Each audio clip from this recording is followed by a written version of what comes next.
person that said the rowing name. I hadn't heard Yeah, it. here, I've heard it before.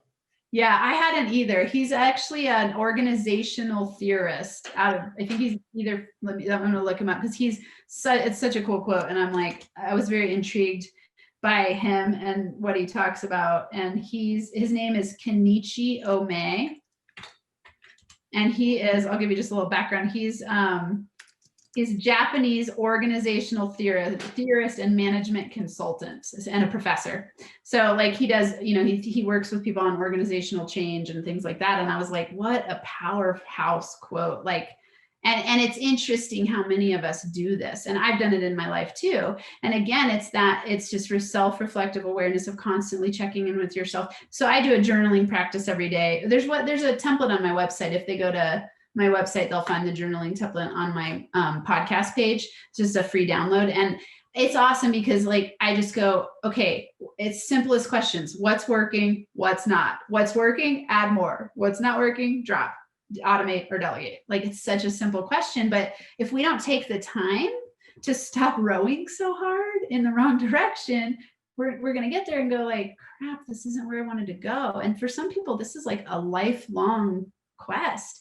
I know people, I've worked with clients before who, their parents told them they should be a lawyer. So they worked their buns off for years and years to be a lawyer. Then they build a practice and they don't like any of it. They're like, I didn't even ever want to be a lawyer.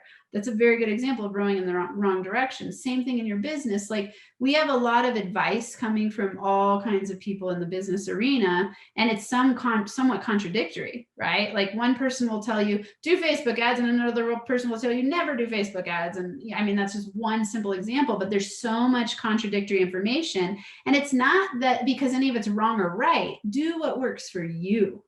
You've got to know you and do what works for you, because that's when you step into your fullest magnetism. When you're living in your zone of genius, you will know because things will be in flow and you will feel good and you will be spontaneously inspired. You never procrastinate when you're in your zone of genius. You get up, like no one has to get me up in the morning to read a book. I love reading. No one has to get me up in the morning. Like you didn't have to beg me to be here tonight. I'm like coming because I love to speak and I love to talk to people. Like I love coaching. And I just go like, yes, more. And then if I have an aspect of my business I don't like, I always know because I'll start to feel a little tired or I'll feel a little off or something doesn't flow well, like the money won't flow in an area. And I'll be like, what's off here? Something's off. And then I reflect and I go like, okay, and maybe it's just a slight tweak. It might be the time of day that I'm doing the group coaching that needs to shift. It might not be that I dropped the whole thing. Similar to my podcast, I started to realize like, okay, I have done 85 interviews over the last year and a half, and I don't want to do interviews anymore. I want to now go on other people's podcasts to speak, and I want to use my time for that. And so it was just a pivot, and it's not like, oh, I don't want to drop my entire podcast because I enjoy podcasting and sharing free information with the world, but I'm making a slight pivot.